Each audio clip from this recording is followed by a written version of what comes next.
Toss to White. He's in! Patriots win the Super Bowl! Welcome to Patriots Touchback Podcast. Good evening, everybody, and welcome on to another edition here of the Patriots Touchback Podcast. It is me, your host, Carl. I am joined by Nick. Unfortunately, DJ can't make it with us today, and hopefully Luke comes on at some point during the stream, but we will find out sooner or later. Nick, good to see you, mate. Hope you're doing well. How's your weekend? Very easy to see on YouTube. What day are we just celebrating for? I think we kind of... Go on. Manuel Akanji has just put the ball in the back of the net for Manchester City. Yeah, I had a good weekend actually. So can't complain. Patriots win, City win. All in all good. So yeah, I can't say. Let's be fair. I was expecting a defeat. I was expecting quite a big defeat. So for the Patriots to, be 8.5 point underdogs at home and to come out winning, can't knock that. That's a good day. That's a good day in my book. It is a very good day. It is a very good day in our book. And I predicted that we would get absolutely slaughtered because it's Buffalo, and they're just a superior team to this, but.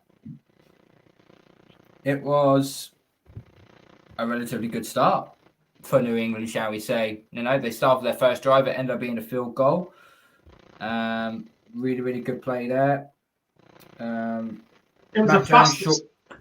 was a fast start as well, because you straight out the gate. Douglas, Stevenson, and Brown all had big plays. I mean, yeah, it sort of that first drive sort of like started in the red zone. But, when we've been watching, I mean, we watched the season opener, me and you, but every game in the first sort of 4 weeks, the Eagles, the Cowboys as well, they were like Dolphins, sorry. They were games where we said, well, if we just started that a little bit quicker, we wouldn't have been chasing and it might have been different. And I just thought, on Sunday, the Patriots came out, not so much all guns blazing, but they came out and it's like, right, we're going to go for this. And before the Bills had come out and got going, we were already 3 points up. And then it's 10 before you realise it's 10. So, I was really, that probably impressed me the most straight off the bat was how quick we came out and started. Absolutely, yeah, because starting it all off, you're also forgetting the 25-yard pass to Pharaoh Brown, the third string. The last two games, Pharaoh Brown, the third string tight end, has actually put up more yards than Henry and Gesicki, which kind of says it all, really. It's quite unique. It's quite unique in a way, but we noticed in this game that when Buffalo finally had their first drive, and Josh Allen does still turn the ball over on a bit of a regular basis, but he gets away with his talent and his gunslinger of an arm, that sort of thing.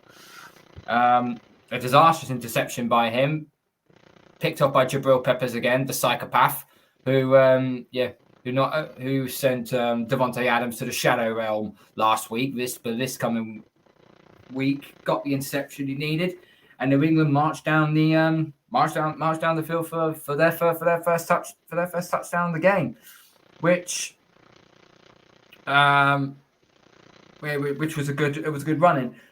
But Mac Jones, let's talk about Mac, shall we?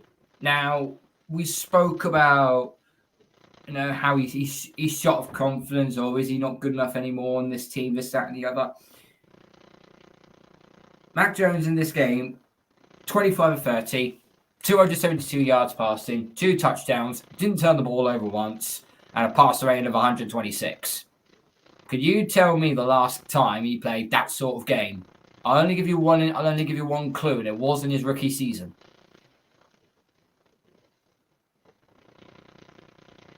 It was in his rookie season. It was in his rookie season. It was.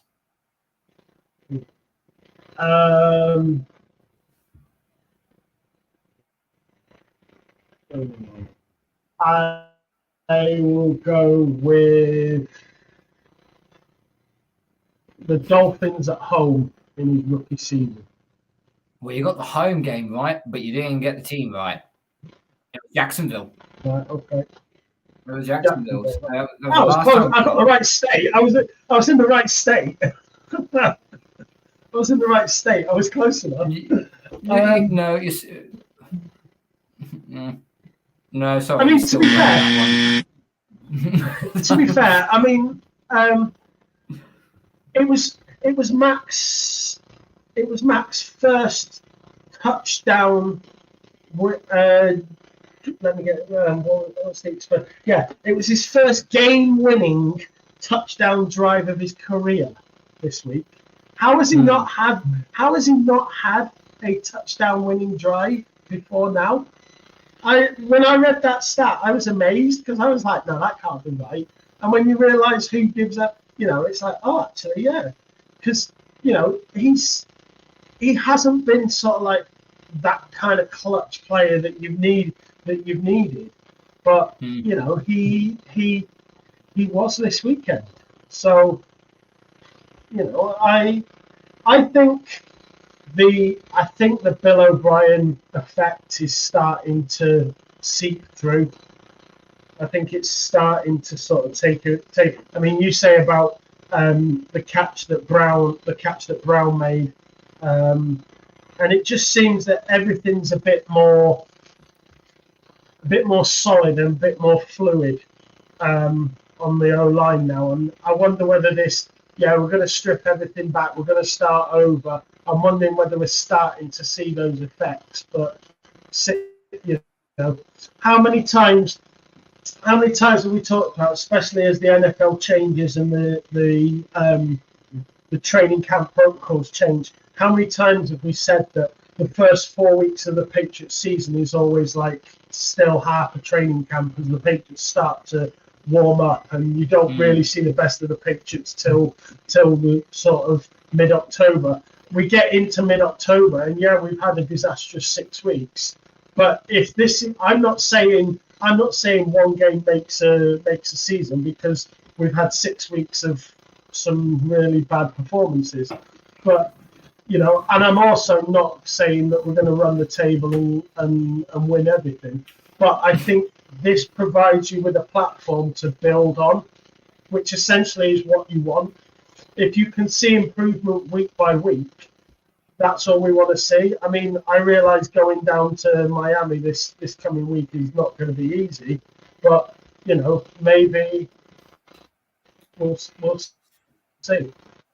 Well, we'll talk about the Miami game later on. But over the course of that game, what I was more intrigued about was the fact that what I've noticed on a lot of podcasts recently, whether it's Tom Cullen, Patriots Unfiltered, Zoak and Bernard, I think their name is, if I'm not 100% mistaken.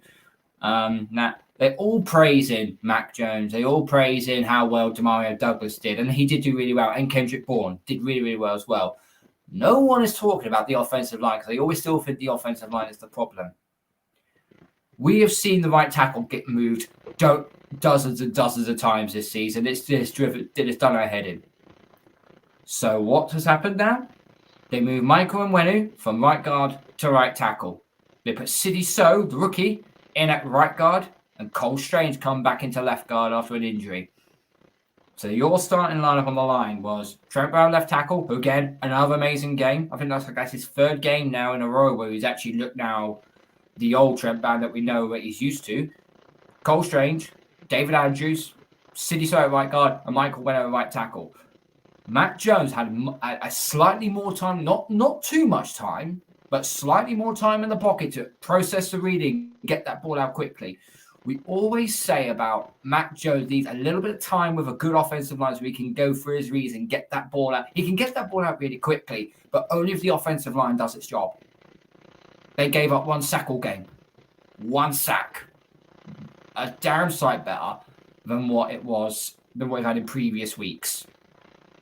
Yeah, I mean, in previous weeks we've had injuries galore. We've had Mapu in, and you've had Riley Reef playing, you've had Calvin Anderson playing.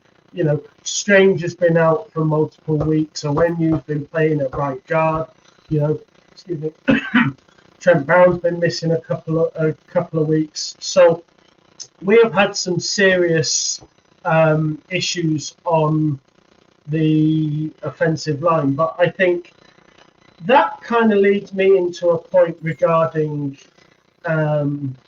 showing a team respect, in that from what I've heard through the media these last few days is, the Patriots beat the Bills, that's fine, but the Bills were banged up in their secondary, and their defense, they were playing their second string secondary because they had injuries. Well, the Patriots have had 6 weeks of O-line injuries. We went to Saints and we got absolutely battered, but we also got battered with our second string and third string tackles and guards. And I don't feel the Patriots have had that kind of respect that the Bills suddenly get just for losing a game they're expected to win. So, you can only beat who's in front of you, and you can only play who you've got available.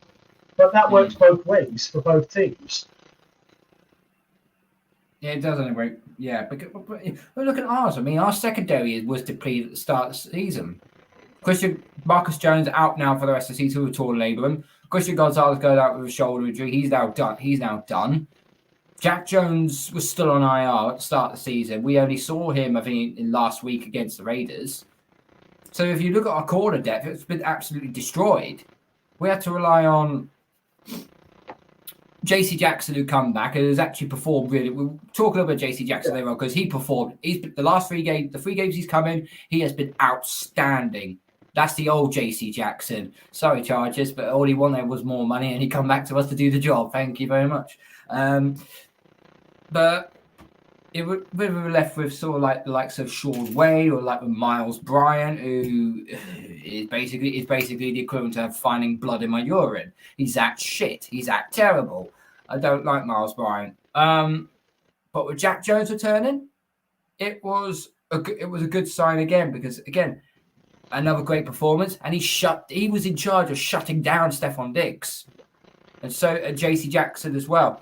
I think they held it something like 67 yards, and he did get a touchdown in the fourth quarter. But consider what that secondary does.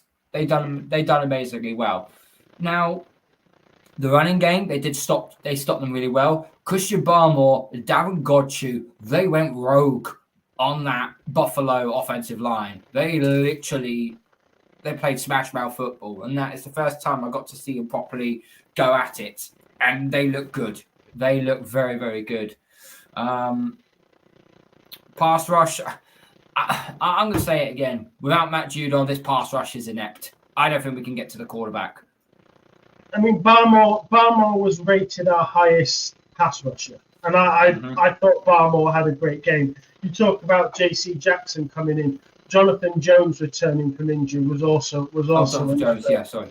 Yeah, was also another plus. And I think you saw, and that's kind of goes back to my last point. As we start getting these first teamers and these players back that can make a difference, we might start seeing a difference in the results that we see on the field.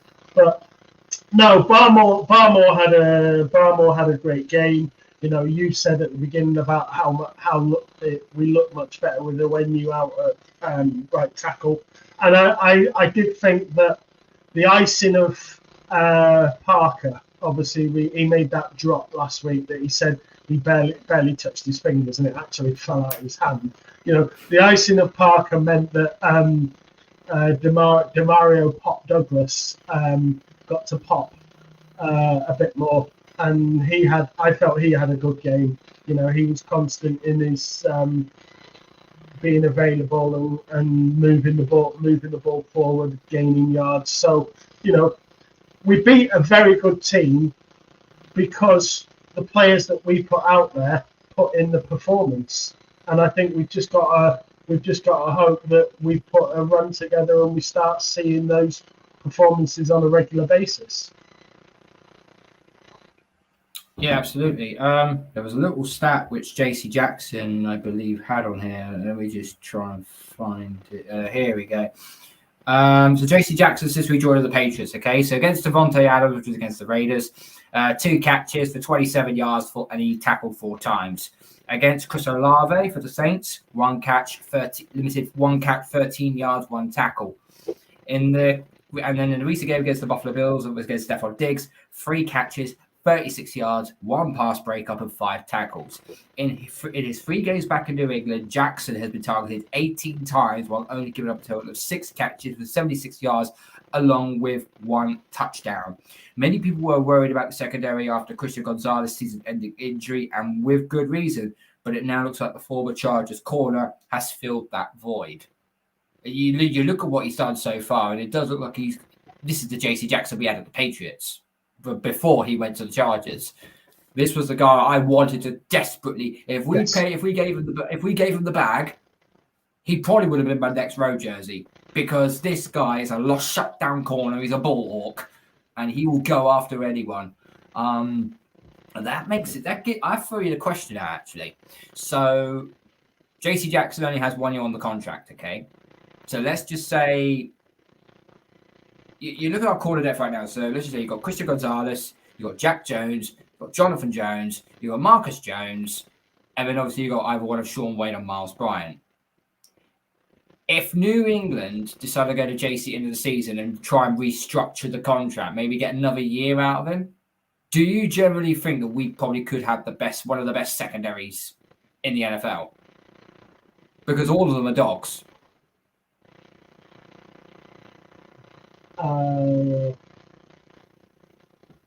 I would tap the brakes on saying we've got one of the best secondaries in the NFL, but I would say we've certainly got a high quality secondary that in such a competitive conference would allow us the ability to not be steamrolled by these teams that you've got to play on a regular basis.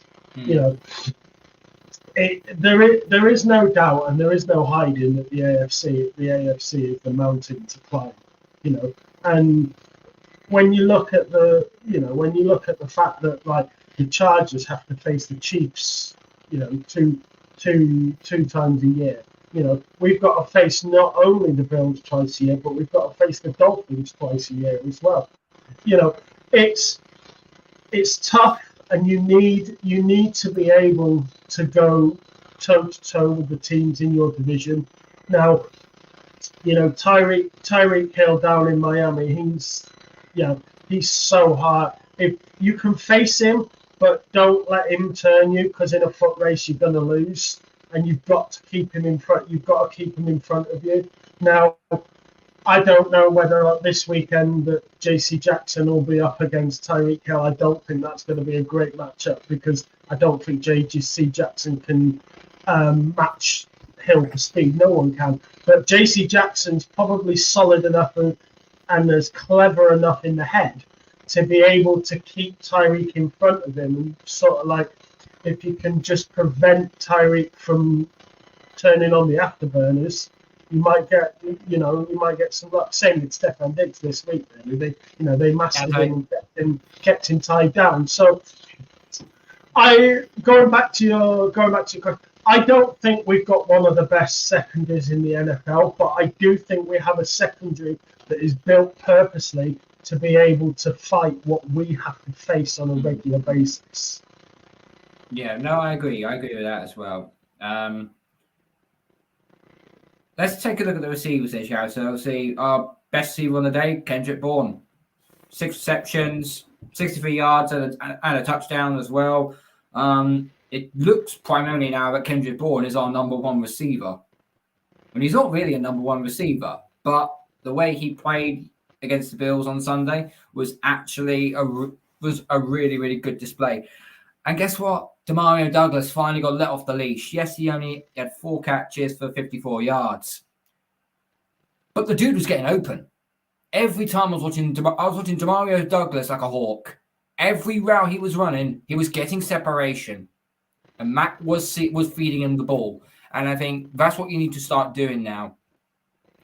Because you got Ken, you got Bourne, you got Douglas, Farrell Brown, great. You still got your tight end. You got Hunter Henry and Gesicki as well. Still, Devontae Parker, 1 catch for 8 yards. His snap count has dropped massively. I think his snap count was only on like 35% in this game, which is pretty bad. Pretty not good considering when you've just been given an extension. That goes back to my point of, he's obviously been put down and put on ice a little bit for dropping last week.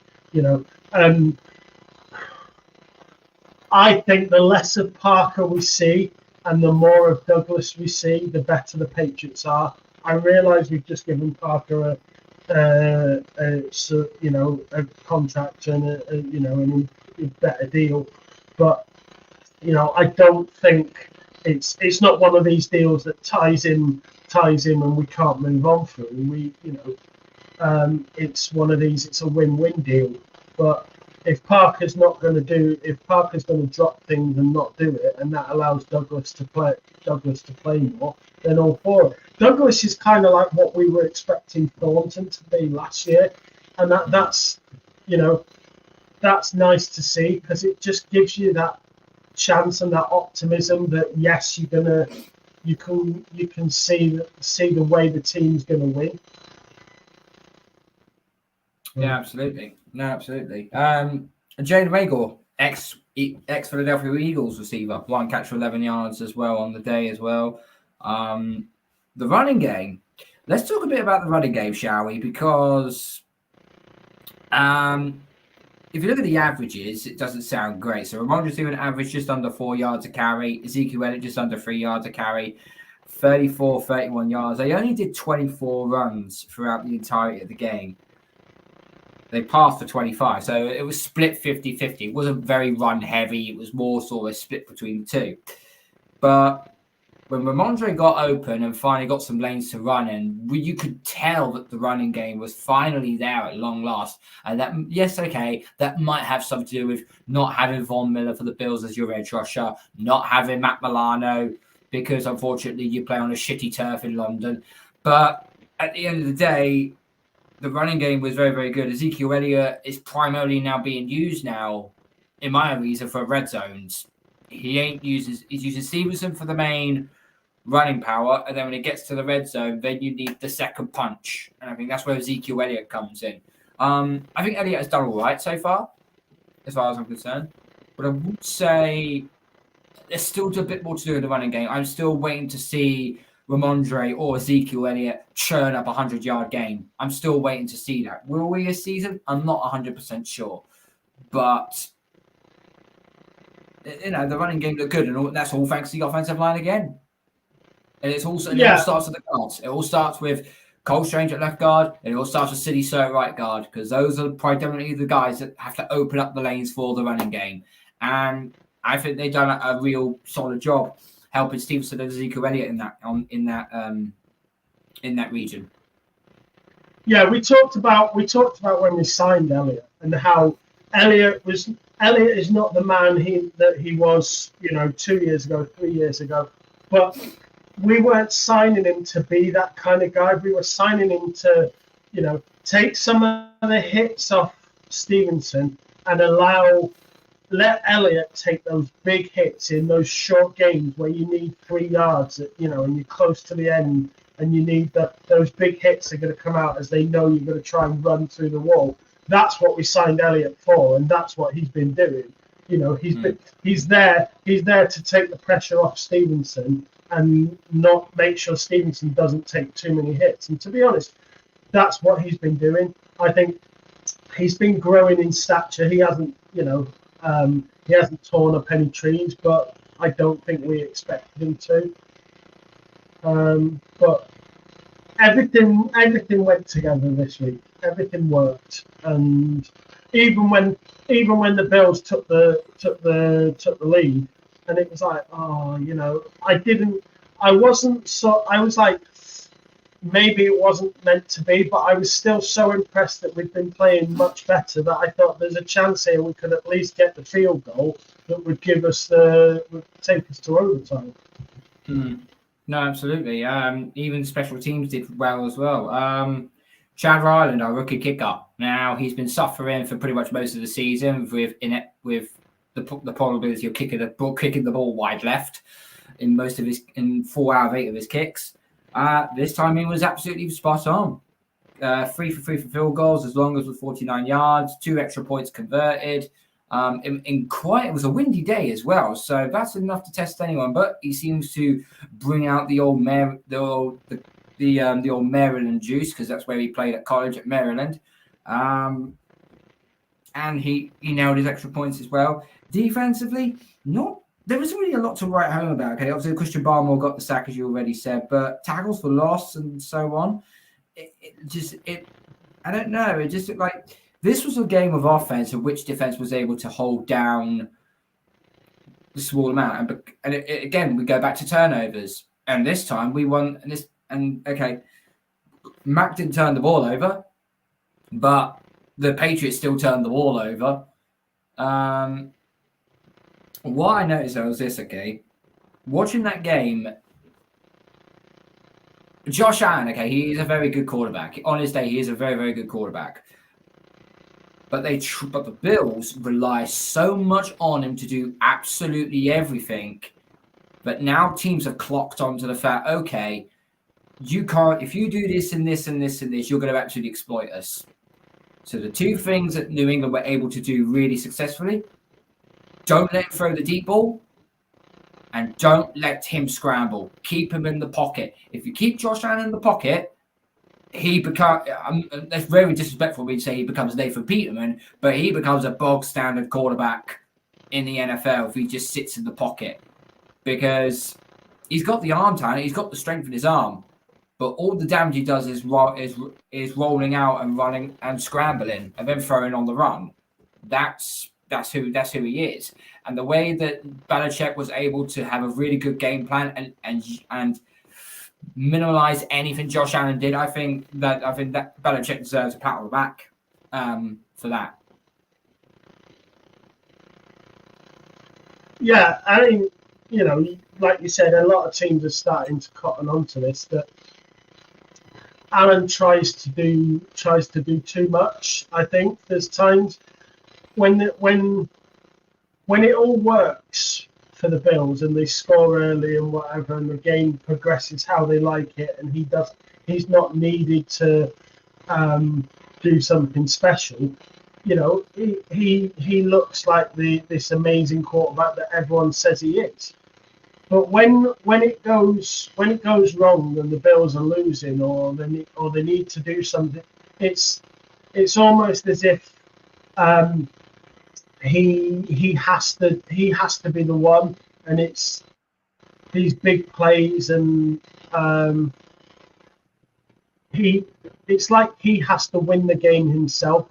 It's not a team performance, if you know what I mean. There are other players. He sees it as it's his job, not it's a team game. It's my job to get this game back. I can understand where you're coming from with that. I really can.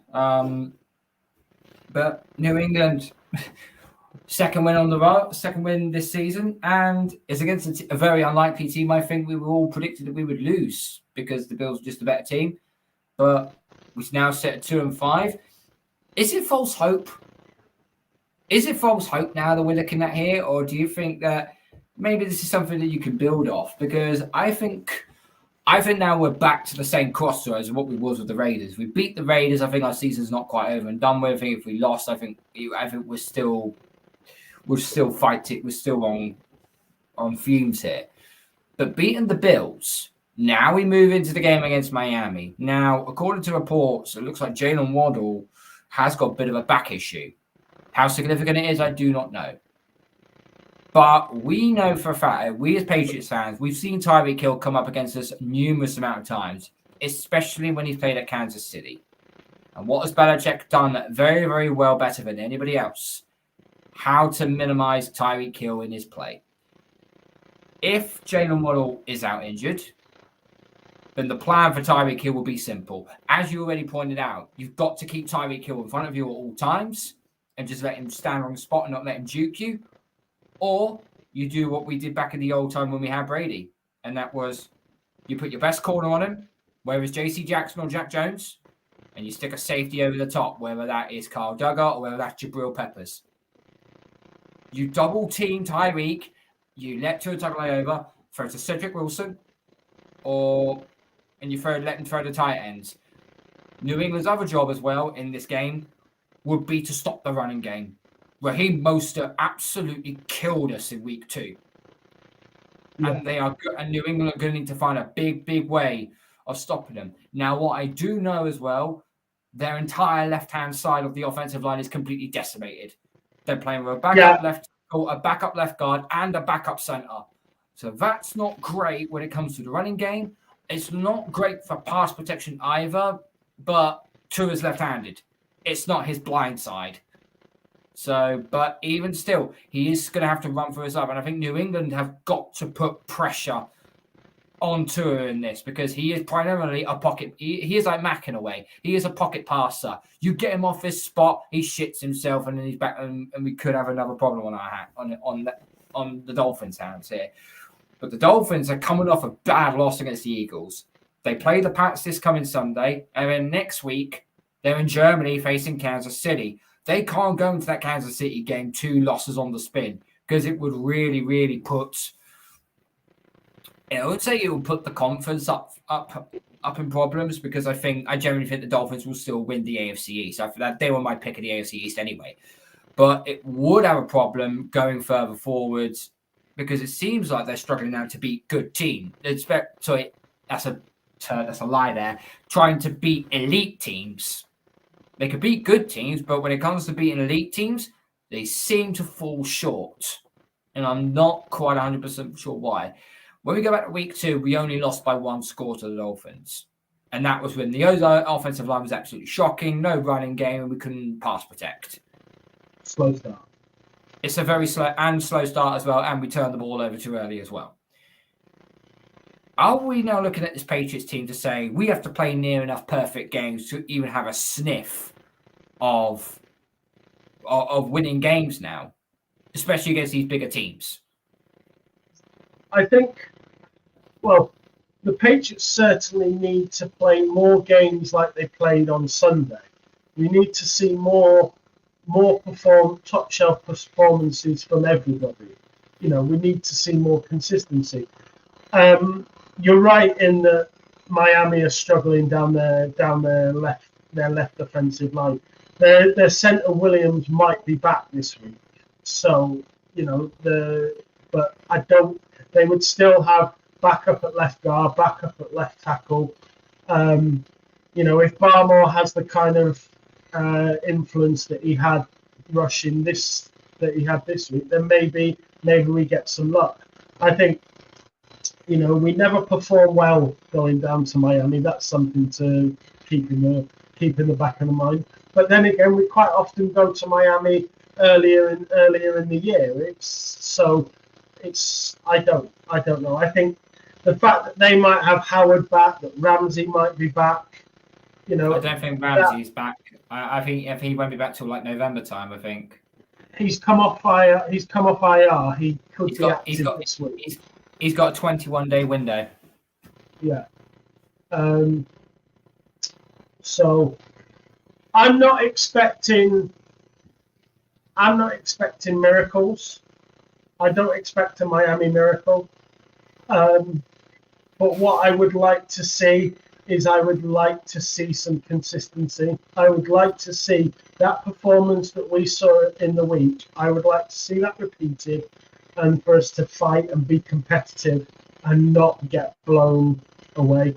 If you can go into this game and you can be competitive, and be fair, if we come away and we've lost by a field goal, or we've lost by a touchdown, or whatever, and you say, right, okay, we lost to the better team, but we gave it a really good effort, and we saw again the improvement on what we've seen in the past few weeks, then that's ultimately what you want. We sat here a couple of weeks ago and we were so despondent, because having seen the Patriots lose at the Cowboys and lose at the Saints, it was so downheartening. It was like, the Bills coming, we've got the Dolphins coming. What on earth is this team going to look like?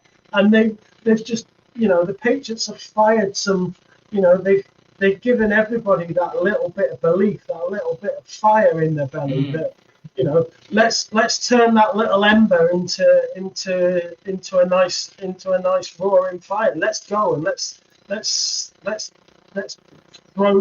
throw down in Miami and let's really take it to them. Final question I'll ask you, okay? If New England does go down to Miami and beat the Dolphins, they then sit at 3-5. What does this do now with the trade deadline looming? Because you're sitting at 3-5, and your next two games I think it's on the road to Washington, if I'm not mistaken. I think it is on the road to Washington, and they're not the greatest of teams right now. They look all over the place. A very good friend of mine is not happy with what Ron Rivera is doing currently. And then it's the Germany game against the Colts in Frankfurt.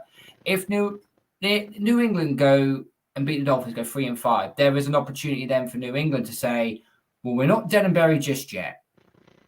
Could we now make a stance? Could we then turn and say, could we trade and get Jerry Jeudy? Go and get someone that Mac Jones knows from Alabama and get him to team up back with him. Could we say, get rid of Devontae Parker for scraps and then use that pick to go and trade for a proper slot guy and someone like Hunter Renfrow or something like that? Could we try and then make some moves with that? Because it will then see that we are trying to make inroads.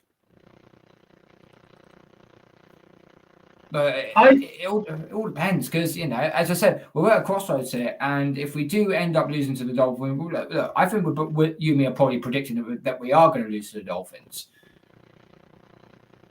Because if we do, we're probably going to be sellers at the deadline because then you're sitting at 2-6 and then it's like, yeah, we're probably not going to be any better anymore than what we are. But if you go and upset the Dolphins, people are going to be like thinking, oh, sugar. This Patriots team should be dead, and now they're starting to get into gear all of a sudden. Could they then go after, say, like a Jerry Jeudy? Could they say they go after someone like a Hunter Renfrow? Because Juju Smith-Schuster has done nothing. I know he has been injured a little bit, but he really hasn't done a lot for me to warrant that contract. Jacoby Myers has done,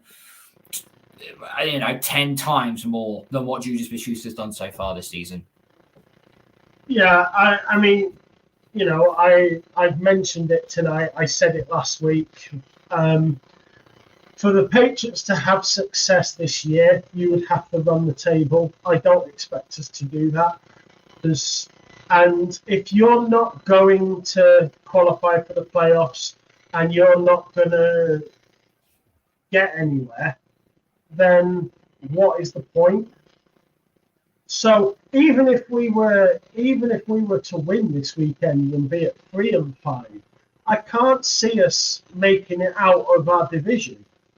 To be honest, I'd love to say we're gonna make the playoffs, but I don't think we will. I think it's one of those that once you've lost 4 games, that's about it. You really, 4 games is one of those. You're not going to win your division if you lose more than 4 games. You lose 5 games, you're struggling to make the playoffs. So, as competitive as the AFC is, I don't think we're going to make the playoffs. So, while I'm not saying we should be absolute fire sale, we're currently number 6 in the draft order. Yep. I think we should consider selling those that don't have a future. And I realise that's not everybody, but sorry. So who did I have on our list? I can't find the list now. But I would say don't offload Mac, don't offload Kyle Duggar. If you get a decent, if you can get some, flip flops of 6 and 7s, and you can get rid of Onwenu and Brown, then they don't have a future. I don't think they have a future at Patriots being as they're in their last years. You know, Brown wants more money. That's why he's playing well, because he's in a contract year. And when you keep getting, you know, he moved out to right tackle, and yeah, he had a great game. But you know, we talked about go out, spend in free agency, get 2 good wide receivers, and then use your draft to get your new tackles. If that's what you're going to do, then you might as well move your old tackle on now and take the hit. I'm not saying we should be sellers, but I'm saying we should make ourselves open to the concept of picking up some draft picks. As for going out and buying or trading, I think you have to maybe consider where are you who are you trading, and why are you trading? Are you trading them for now, or are you trading with them for next season in mind? So, because you said about Jerry Jeudy, you know, if you're going to go out and get Jerry Jeudy is not going to get you to the playoffs this year, but he would be a help next year. So I don't know what his contract status is, but does that mean if you trade for Jerry Jeudy and you have to give him a new contract on his way in the door, then, you know, can you offload Parker, or, you know, does that mean Thornton's gone next year because he hasn't got anywhere to go? So I just think we have to, as a team, we have to play the longer game, and we have to look towards next season rather than thinking about this season. We go out and we do our best because we're the Patriots, and that's what we do. You do your job and you go out and you perform to the best of your ability. But we have to consider we're not going to be the best in the division or the conference, and so you have to look at moving forward in the long run rather than in the short term. Okay, so from what I am Excuse me. Okay, so from what I am finding out here on sporttrack.com is basically his current contract, which was obviously drafted in 2020, 4 years, $15 million.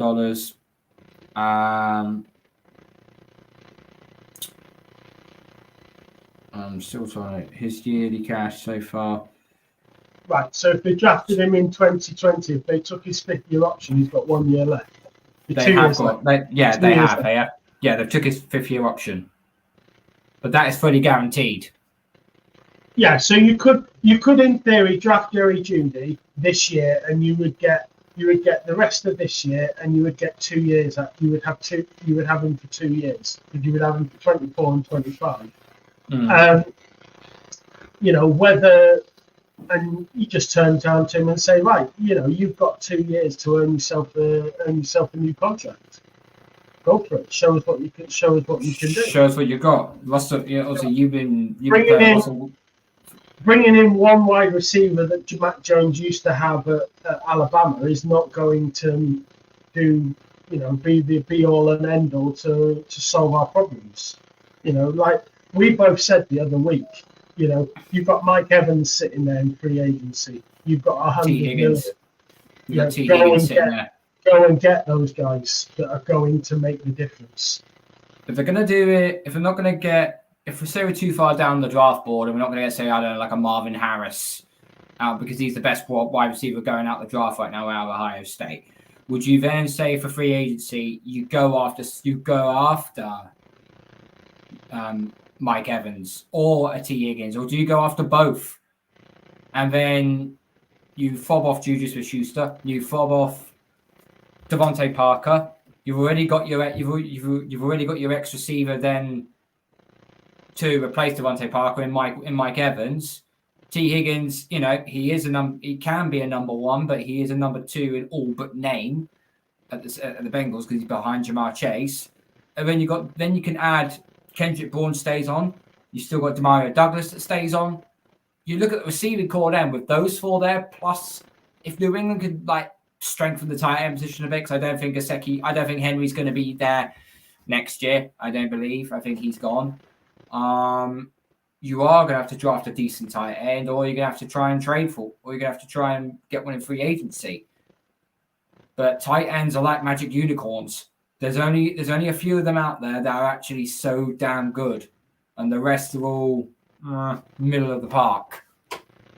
Yeah, I mean, I think if you're going to say, right, okay, let's bring in Higgins, let's bring in Evans, and then you maybe use the rest of your salary cap that you've got spare to sign those players that need a new deal, like for example Kyle Duggar will need a new Kyle deal. Duggar, Michael went. I think right now, I've only seen him play one game down in right tackle for this season. Michael Weno has done more to actually solidify that line than what anybody else has.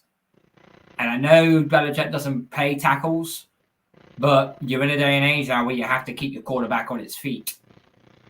So you have to start paying. If you're drafting at number 6, that's where you go and get your left tackle. And is Fashu though going to be there by the time we are on the clock? My answer is no. I think he's going in the top 5. So the only way we're going to do it is by trading up and maybe losing a second round pick in return for it. We can't really afford to do that. So unless you pick up a few late picks, get rid of a couple of players, and you end up losing a game or two, and you naturally move up a spot or two. I'm not saying tank. I'm just saying play the long game. Yeah, I respect what you say about Onwenu, and I can't deny that him coming in this weekend was a huge improvement. I can't deny that because it was obvious watching it. But if he has a 6th round or a 7th round value pick, and trading him away means you lose 2 games, that moves you up 1 draft thing, and that gets you into the market for your left tackle. That's how you play the long game correctly. I said to people last year when we drafted in the 2nd round, there was a left there. I can't remember if he was a left or right tackle. I think he's a right tackle. Darwin Jones. That guy came out. I can't remember where he came. I think it was it might have been Tennessee or Texas. It was one of the two. But I said, this guy we need at right tackle. And we ended up taking... Who did we take in the 2nd round again? Is it Keon White? Yeah, last year. Keon White. We took Keon White. Now, if I like Keon White, Darwin Jones at right tackle probably would have been the better option than what we needed. But it is what it is. There has been some news that have come out over the last 48 hours or so, and that is Malik Cunningham. He's been waived, but if he gets through waivers, he will go back to the practice squad, which is a little bit of a head scratcher, that sort of thing. What do you make of that? Because when originally Malik Cunningham's snap count was starting to increase, everyone was getting on their high horse all of a sudden thinking, oh, is he going to take over Mac Jones's job? And I'm just shaking my head in disgust there, saying, no, that's not going to happen. That's not going to happen. But the fact he's been waived, and now we're hoping he goes through waivers again to go back onto the practice squad. What do you make of that? Because it's a bit of a head-scratching move. Also, as well, Trey Flowers as well. He's also been waived as well. We paid him a year's salary to come back, and we haven't seen a snap from him. Yeah, I mean that's a more sort of. I remember when we signed Trey Flowers, and I said about if Keon White can learn, even if Trey Flowers doesn't do a lot, if he can teach Keon White what he knows, it makes Keon White a better player, and Keon White can become a better performer. Now, if you're telling me that Trey Flowers has done his job, taught Keon White something, and then you cut him, fair enough. But I don't know that that's why we brought him in the first place. The Trey Flowers bringing him in now doesn't make sense. Why did you do it? Why bring that guy in if you're going to cut him 4 weeks later? It just doesn't make sense. The Malik Cunningham, he spent all of camp at at wide receiver, and in the last sort of 6 weeks of the season, since the season started, a lot of what he's been doing has been the scout. He's been the scout quarterback. He's been, I know certainly he played the I'm going to be Jalen Hurts, and he was doing the moving about. So I think Bill will have a reason why he's done it, and I assume it's somewhere to do with creating a roster space to bring somebody else in. Who that is, there's nobody screaming, is there? It's not like somebody sat there in the ethos saying, sign me. Now you listen to me, okay? You and me have gone backwards and forwards on this argument, okay? So apparently according to No.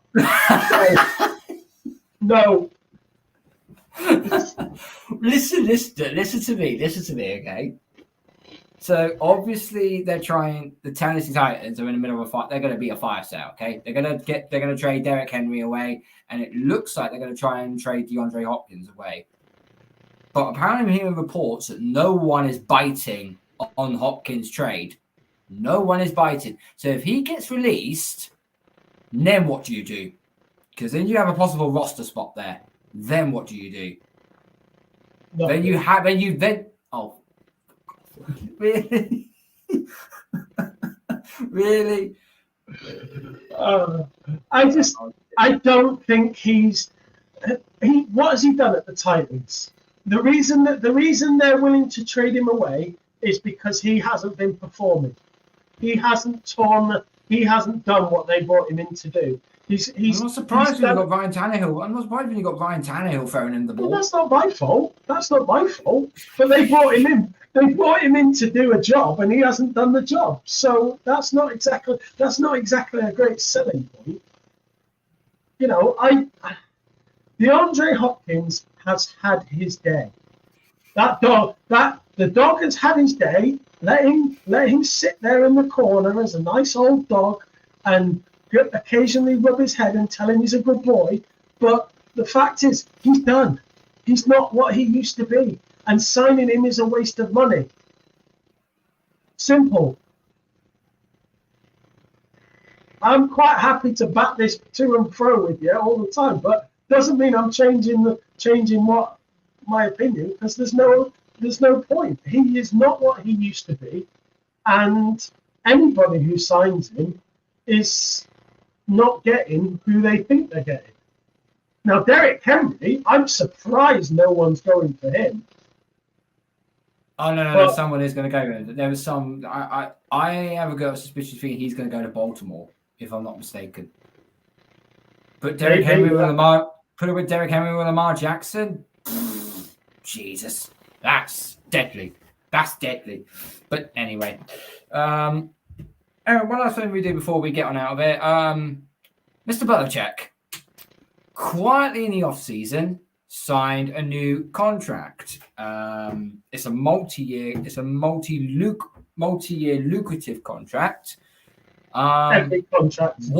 What it entitles, I do not know, because it still hasn't been released properly. Whether or not he still has I'm guessing he probably still has the GM position.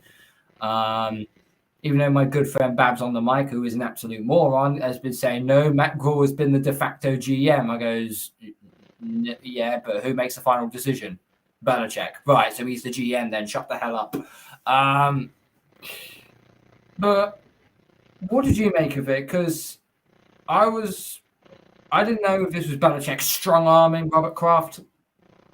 Well, I certainly think it was Belichick that released the news. I know Ian Rappaport came out with that Sunday splash of, that he quietly said, we know it was Belichick. We don't know, but most people can guess it was Belichick. The only people that knew that deal had been done was Robert Kraft, Jonathan Kraft, and Bill Belichick.